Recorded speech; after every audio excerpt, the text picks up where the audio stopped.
Shalom, shalom, my beloved Mishpaka. Shalom to you worldwide on this Yom.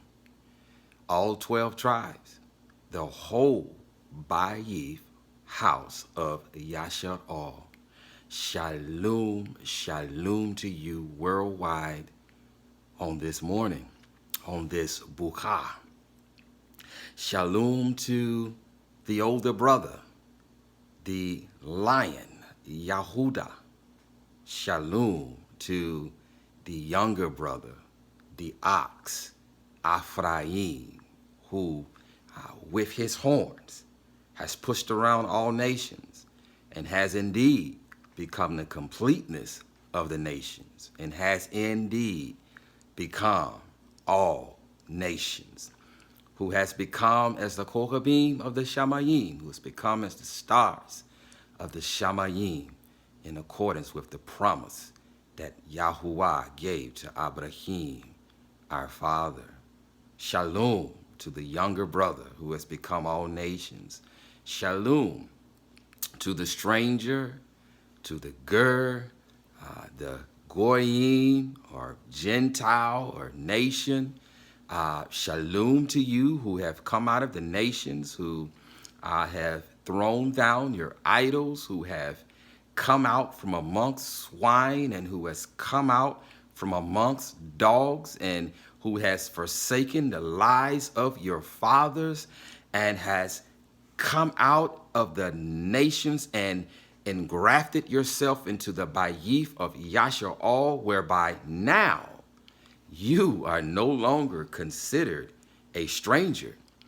You are no longer considered a goy or a goyim or a nation or a heathen, but you are in fact considered a fellow citizen of YAHUAH'S, and whereby now you too are privy to the same covenants, the same promise, and the same inheritance that were given to YAHUAH'S and to YAHUAH'S alone.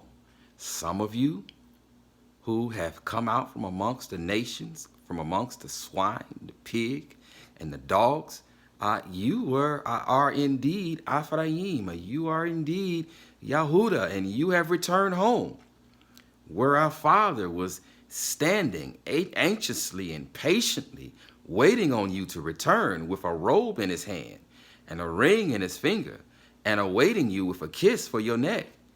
He was awaiting you to return, prodigal son, and he has indeed put a robe on you and a ring on your finger and has bestowed a kiss upon your neck. Some of you were indeed strangers and goy and goyim. You were not native-born Yashrulites, but because you have engrafted yourself into the natural olive tree, you have become one with YAHUAH'S, whereby now you are too privy to the same covenants, the same promise, and the same inheritance that were given to YAHUAH'S and to YAHUAH'S alone. You are no different than the native born. There is no difference between us.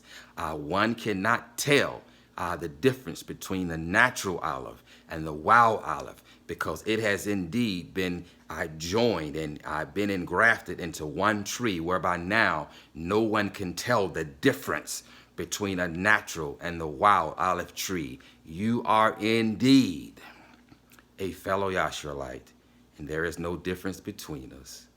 Irrespective of genealogy, irrespective of bloodline, there is no difference between us.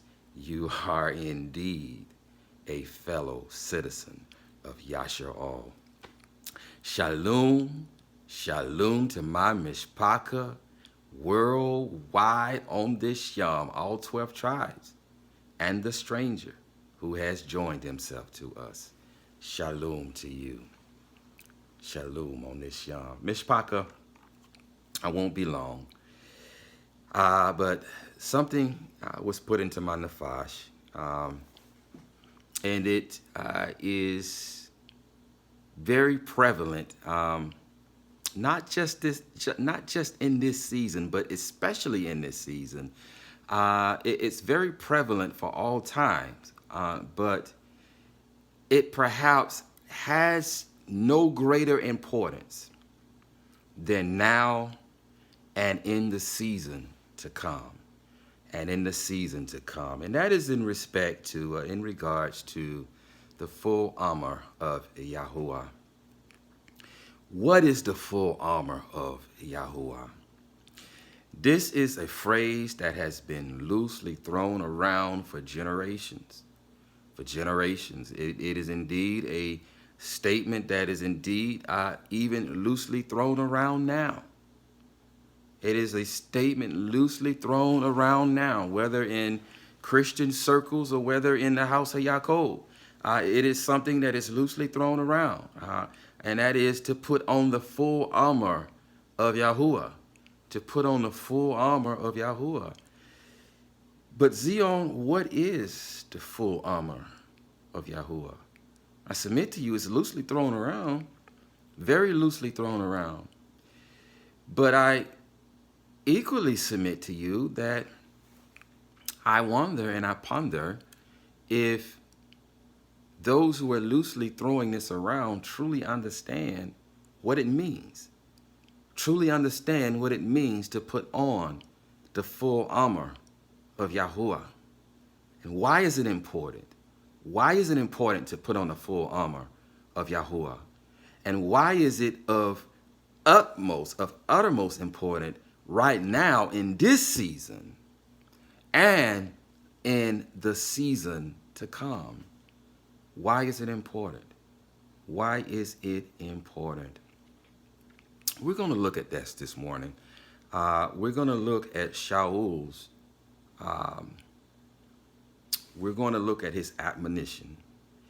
And we're going to allow the Ruach HaKodesh on this morning to perhaps break this down for us and show us exactly what it means to put on the full armor of Yahuwah and why is it important? Why is it important? So prayerfully, we're going to allow the Ruach to lead, and prayerfully at the conclusion, we will all have a better understanding, a better binah as to what it is to don the full armor of Yahuwah.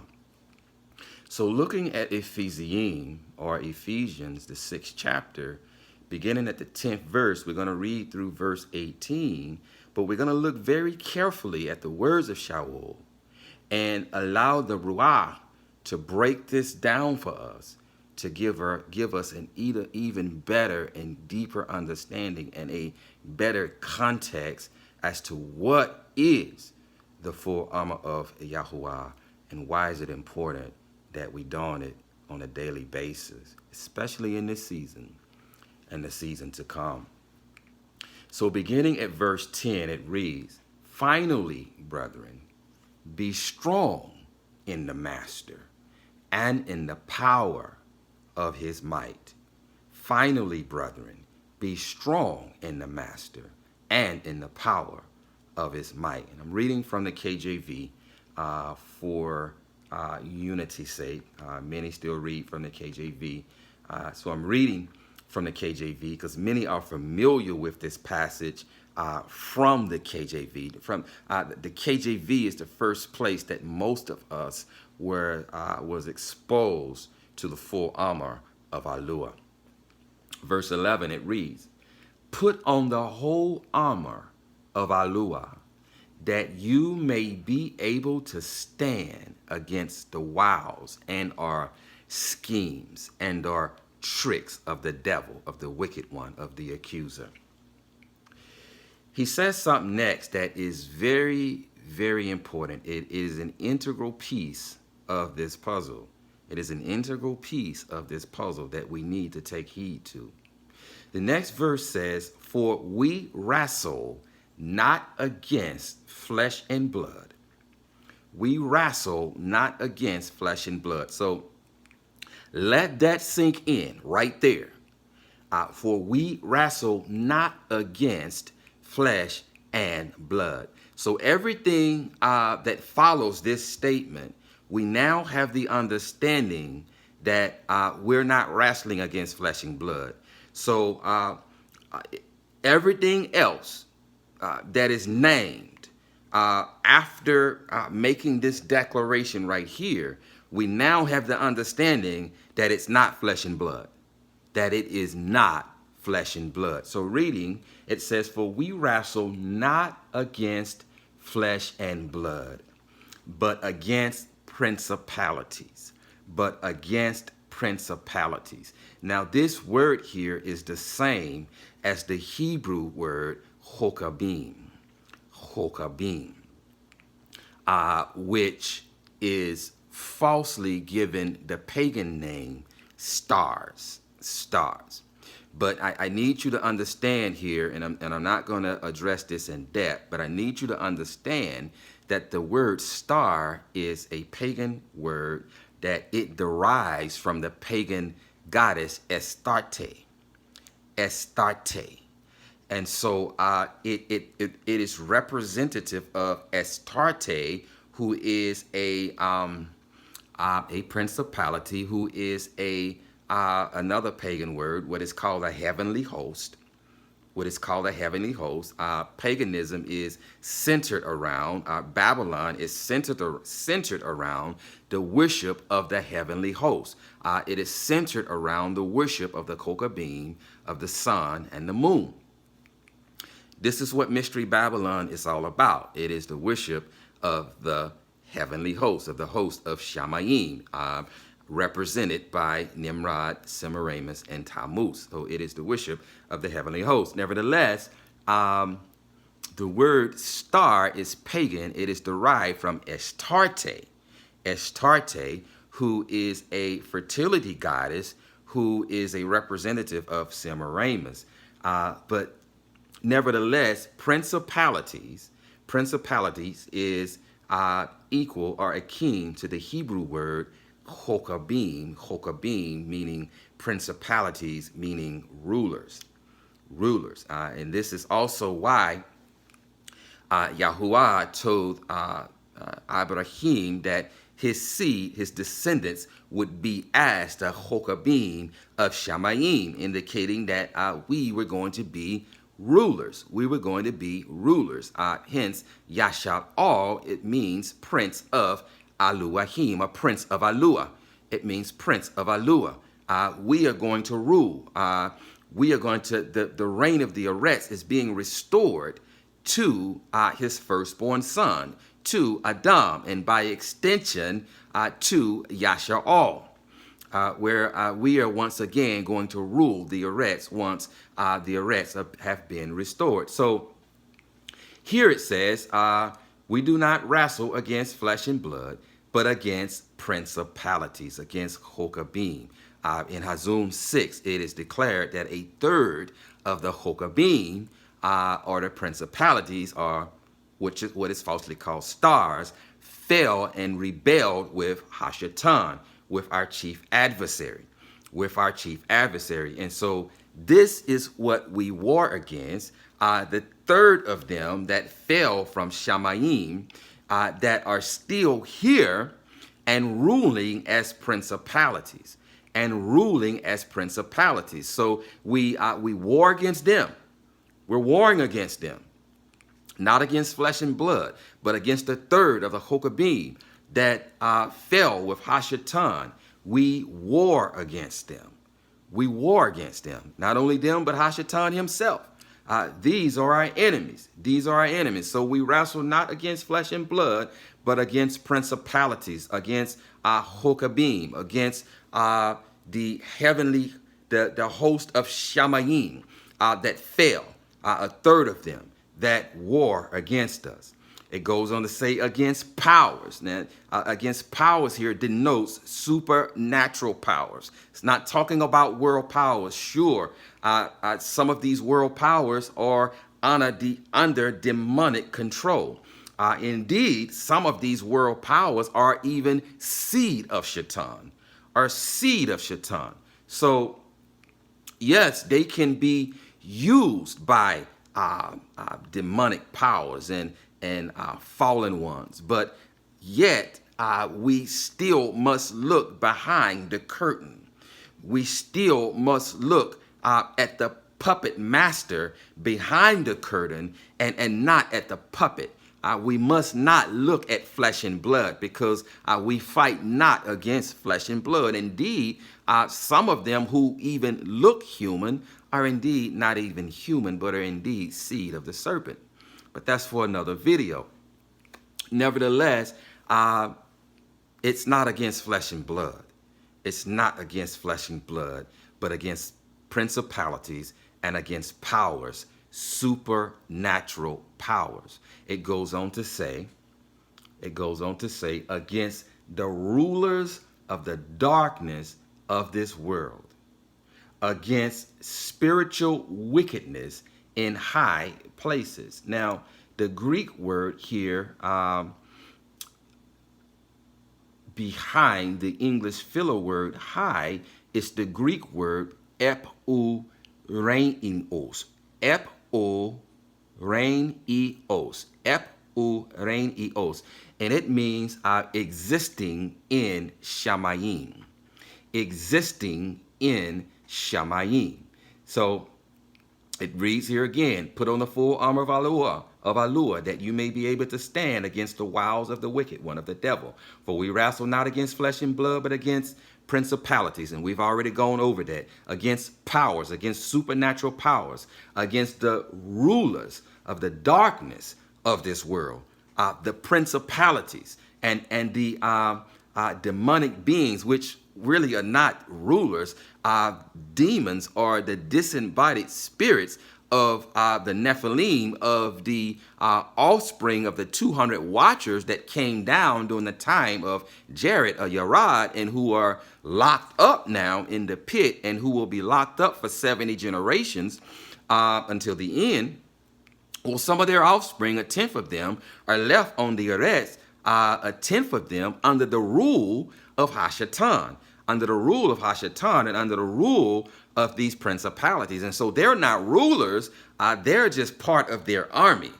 They're just part of their army. They're not ruling anything. They answer to their rulers. They answer to our principalities and to Hashatan himself.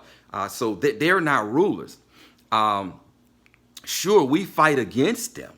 We war against them as well. But ultimately, as it reads here, we ultimately fight against those who control them, who command them, the principalities, the third of the Hokabim that fell with Hashatan and Hashatan himself. So again, it says, for we wrestle not against flesh and blood, but against principalities, against powers, against the rulers of the darkness of this world, against spiritual wickedness in high places. And again, the Greek word here is epoureios, meaning existing in Shamayim, in high places. Wherefore, take unto you the whole armor of Yahuwah, that you may be able to withstand in the evil day. And the evil day is now, Zion, but that evil day that's talking about here is an evil day that's yet to come. That's yet to come, that if we are not walking, if we're not donning the full armor of Yahuwah, then we're going to perish. We're going to perish, and we're going to be destroyed if we're not donning the full armor of Yahuwah when the evil day comes. And it says here, wherefore take unto you the whole armor of Yahuwah, that you may be able to withstand in the evil day, and having done all to stand. Stand therefore, having your loins girt about with truth. With truth. Here's the first clue. What is truth? What is truth? Stand therefore, having your loins girt about with truth. With truth.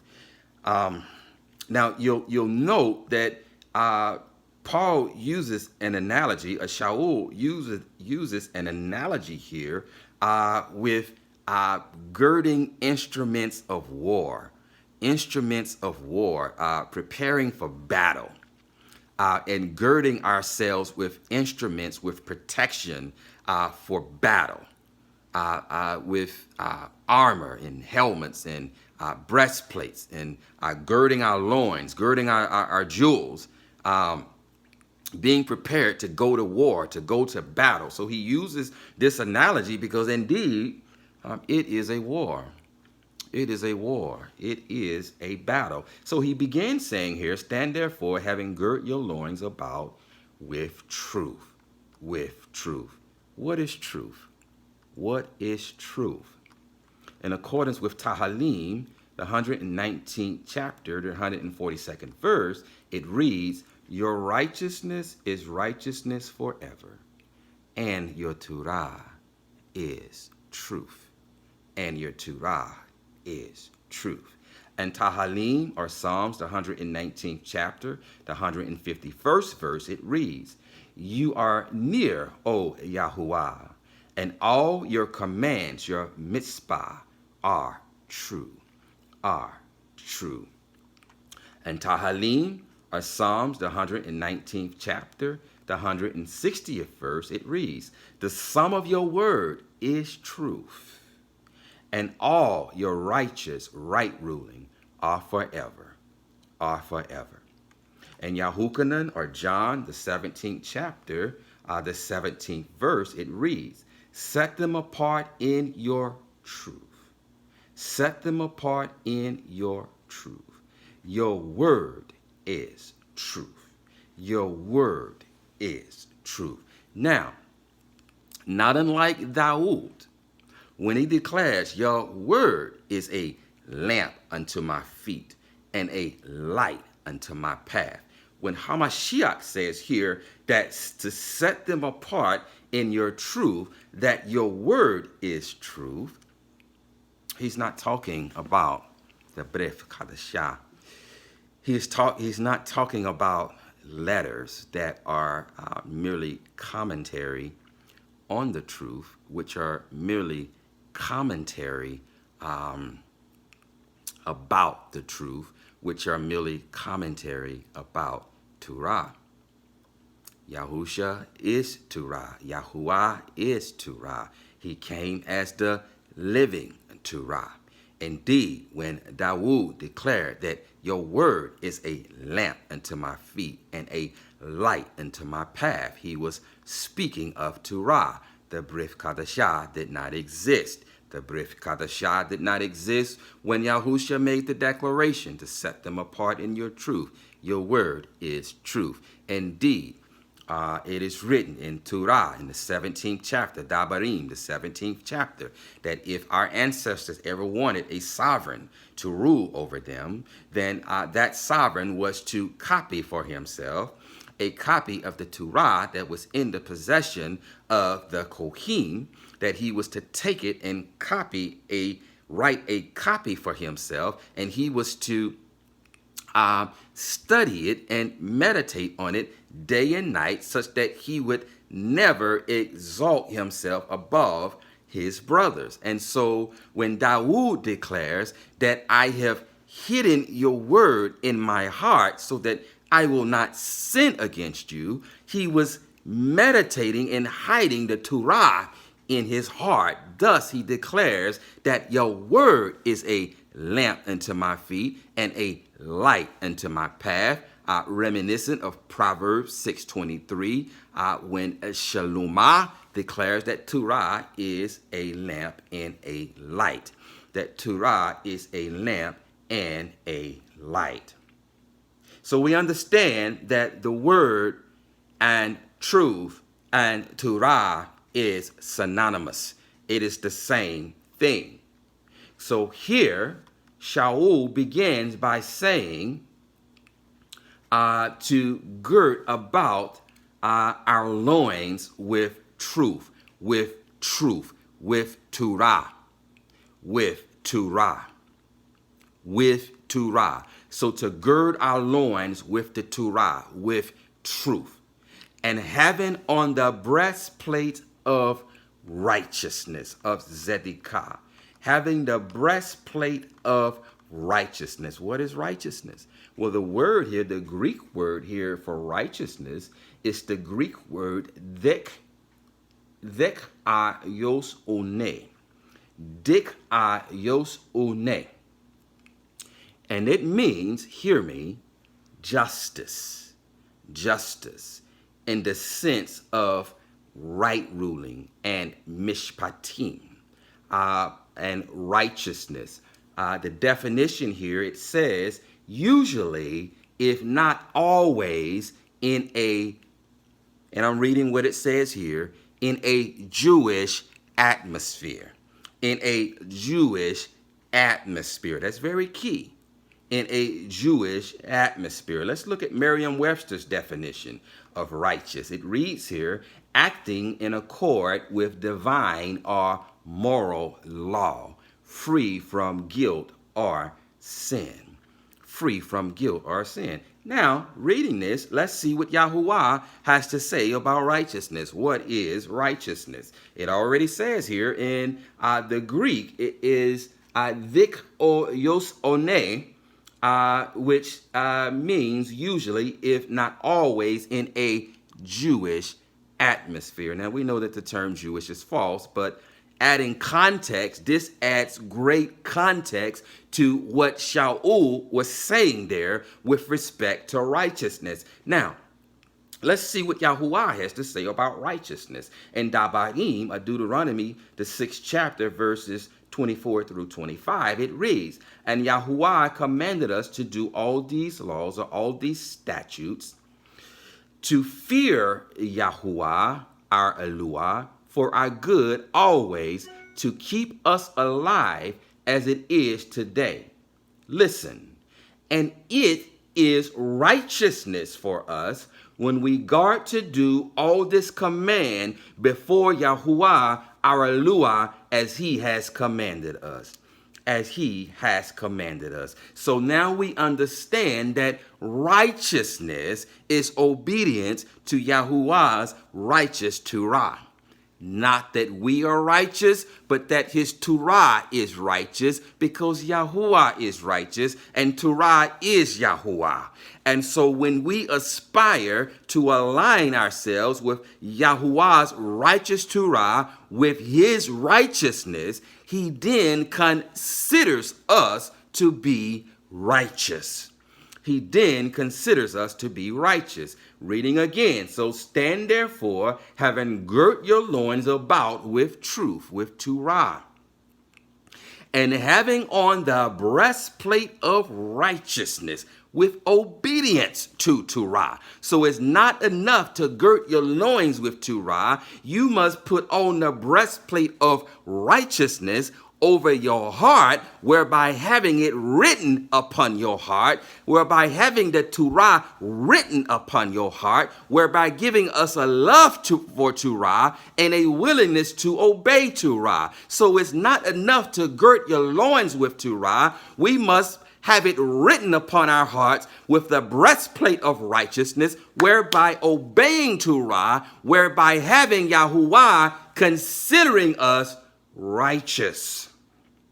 And your feet shod with the preparation of the Besorah of Shalom. And having your feet shod with the preparation of the Besorah of Shalom. What does this mean, Zion? It means this: a time is going to come that is going to shake us to our very core.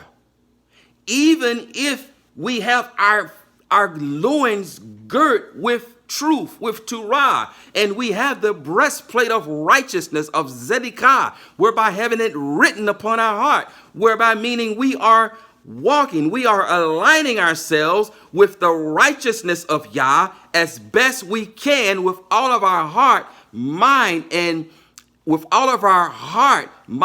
strength, whereby he considers us righteous, that even by doing this, that a time is going to come that is going to shake us to our very core. Thus, we must have our feet shod with the preparation of the Besorah of Shalom. In other words, we must know that we know that we know that there is now shalom between us and the Most High Yah, that there is no more separation between us.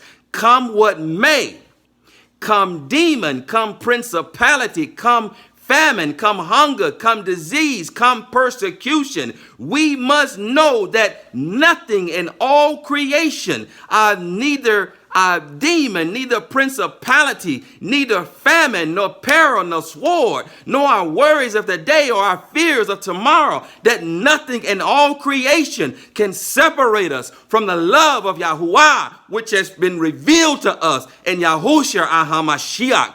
We must have our feet shed with the preparation of the Besorah of Shalom, understanding that now we have been brought near, that now by the shed blood of Yahushua HaMashiach, that there is no more separation, that there is shalom between us, that there is shalom between us, that we have been reconciled back to him, and there is no more separation, that we are no longer his enemies, that we are no longer his enemies. We must hold on to that no matter what, because things are going to happen to make us think in our flesh that we are under punishment, that Yahuwah no longer loves us, that we are separated from him. But you must hold on to the belief, to the amunah, that there is no more separation between us because of the shed blood of Hamashiach, the stone that was laid in Zion, whom the whole Bayif house of Yasharal is laid upon, both Yahudah and Ephraim and the stranger who would attach himself to us, through the shed blood of Hamashiach, who is the chief cornerstone that completes the whole Bayif of Yasharal, that through him that shalom is restored, and there is no more separation between us, and that we have been brought back home, brought back into fellowship with the Most High Yah, and nothing can snatch us from his hands. Nothing can snatch us from his hands. It reads on, above all, taking the shield of belief. Now, belief goes hand in hand what was just proclaimed to you. Belief goes hand in hand with what was just proclaimed to you. Belief in what? Belief in the word of Yah. Belief in the promises of Yah. Belief in the shed blood of Hamashiach. Belief in the stone that was laid in Zion. Belief that he is our perfect sin offering. Belief that when we are immersed in his set apart name, that the penalty of death that was paid in him is also paid in us through him by belief. Because when we go underneath the waves, this is symbolic of us dying, and when we come up from out of the waves, this is symbolic of us being resurrected or reborn. Thus we die and we are resurrected with him. Thus when we die, the penalty of death is paid in him through us by belief. We must believe in the word of Yah. We must believe in his promises. We must believe that he has given us power and authority to trample on serpents and scorpions, and nothing by no means shall harm us. We must have belief in the engrafted word of Yah. We must have belief in Yah, because without belief it is impossible to please him. Before we can come to him, we must first believe that he is, and that he is a rewarder of them that diligently seek him. If we believe the word of Yah, then we will obey the word of Yah, and thus we will walk in the path of Zedekiah. We must not lose our belief. But it says here, taking the shield of belief, the word of Yah, believing in the word of Yah, believing that we are the Yahid, that we are the only begotten son of Yah, believing that the promises was given to us, the inheritance was given to us, the covenants were given to us, belief that we are the Yahid, the only begotten son of Yah, that we are the firstborn son of Yah. that we are the firstborn son of Yah, taking the shield of belief, wherewith you shall have power to quench all the fiery darts of the wicked. Belief. Belief in the word of Yah. Belief that there is shalom between us. Belief in the Torah, whereby because we believe, we align our lives with that which we believe. Thus, we are girded with the breastplate of righteousness, and our loins are girded with truth, with the Torah, whereby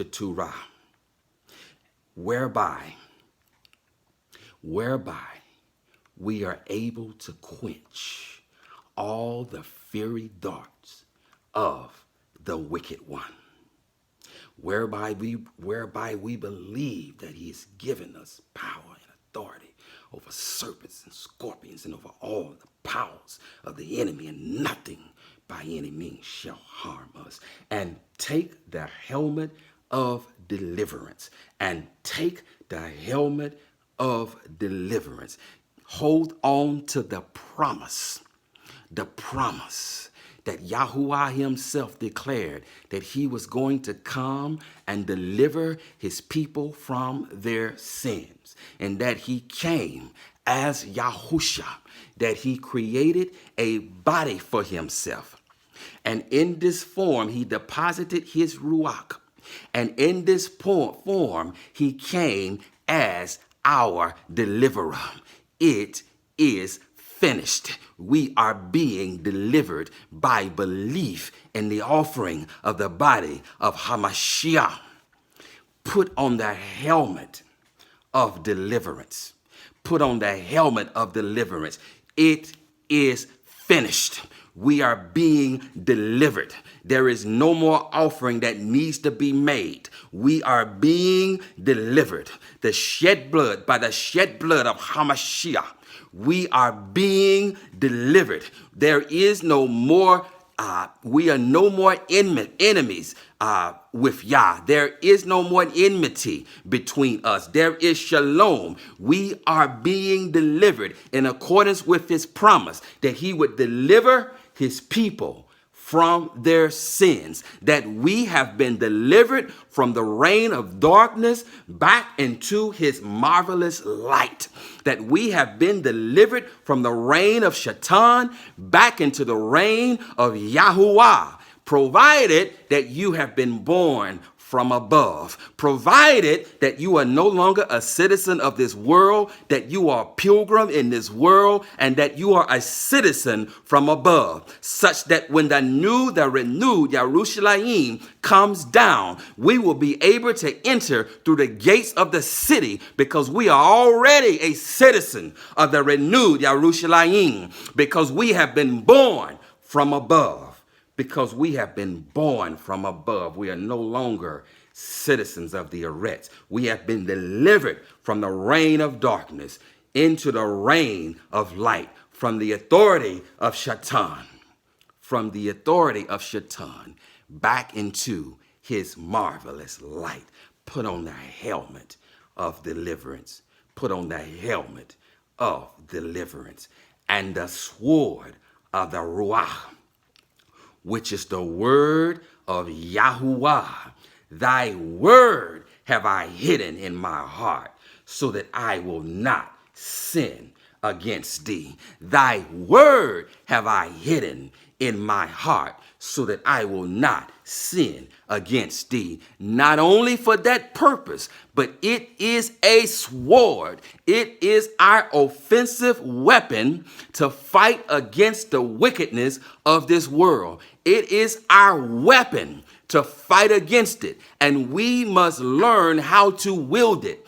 We must learn how to wield the sword. He must shape these hands for battle and teach us how to wield his sword, such as in the example of Yahusha when he was led to the wilderness for 40 yomim and 40 lalas to fast and to pray and to be tested by the wicked one. And we read here in the 4th chapter of Matthew, Beginning at verse 1 through 11, it says, Then Yahusha was led up by the Ruah into the wilderness to be tried by the devil. And after having fasted 40 days and 40 nights, he was hungry. And the trier came and said to him, If you are the son of Yahuwah, command these stones to become bread. But Yahusha answering him, he unsheathed his sword. He unsheathed his sword and began to wield his sword. He answered him, said, It has been written, Man shall not live by bread alone, but by every word that proceeds from the mouth of Yahuwah. Then it says here, the devil took him up into the set apart city, set him on the edge of the set apart place, and said to him, If you are the son of Yahuwah, throw yourself down, for it has been written, even he knows the word of Yahuwah. And so if you don't know the word of Yahuwah, if you don't know how to wield the sword, he does, and he will cut us up.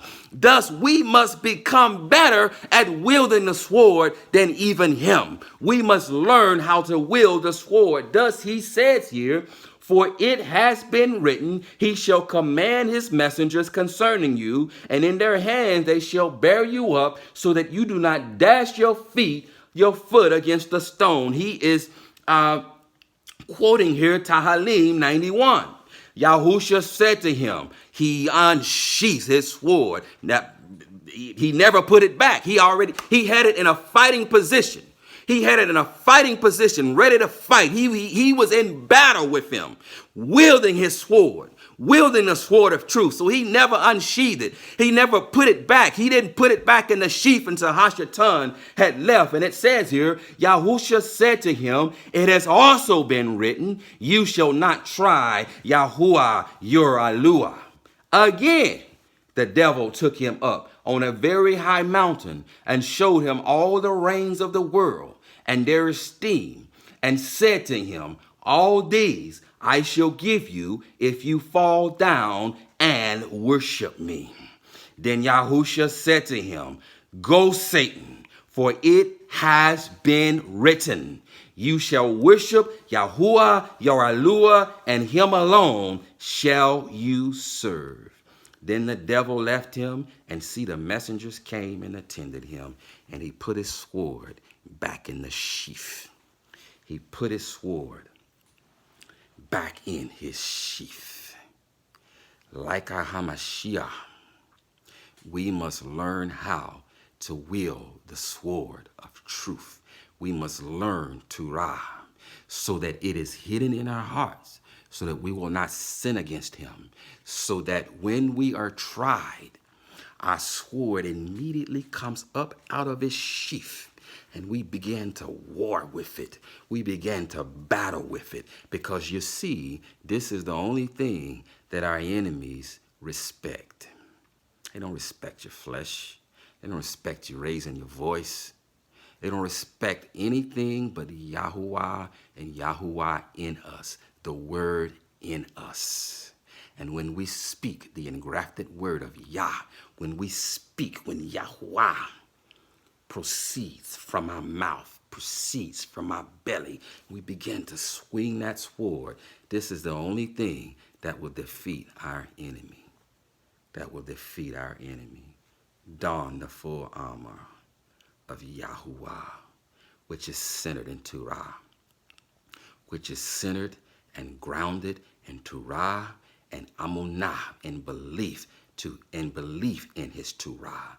Because if we believe what it is that we are reading, then we will in turn obey that which we are believing.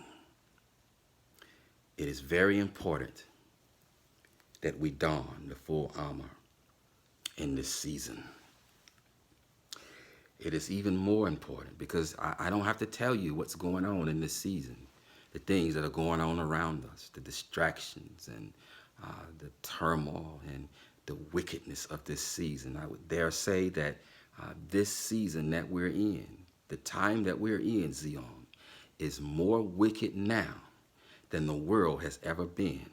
I would dare say that the world is more wicked now than it was than in a time before the flood. We are living in that evil day. We're living in a time of wickedness. And this evil day is going to grow progressively more wicked, such that a time is coming when the kingdom of darkness is going to be manifested in this world, where there is going to be a satanic ruler over this world, whom I believe is Nimrud resurrected, where a reign of darkness, a time of darkness is going to engulf this world, unlike that it has ever been seen before, such that it is written that if Yahuwah had not shortened those days, will not shorten those days, that no flesh will remain, that no flesh will remain. I believe, Zion, that we are going to see things, supernatural things that are going to shake the very core of our being.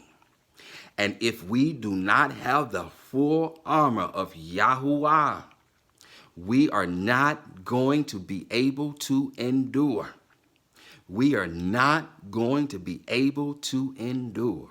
So practice now donning the true armor of Yahuwah while we are in a controlled environment, while we are in a simulator, while we are in a controlled environment. Practice donning the full armor of Yahuwah, because a time of testing is coming. You see, these are practice tests.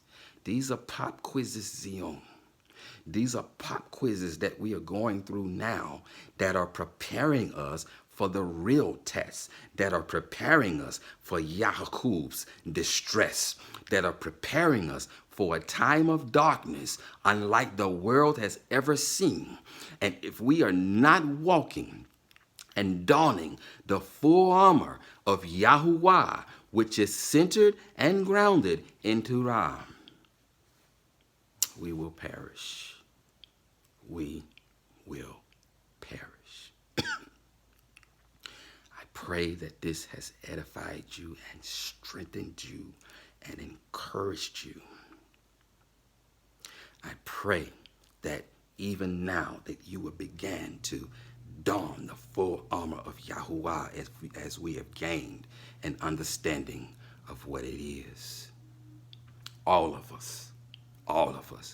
I'm just a dirt imperfect vessel. I'm just a dirt vessel with no perfection and no righteousness of my own. Yahuwah Sedekinu. Yahuwah Sedekinu.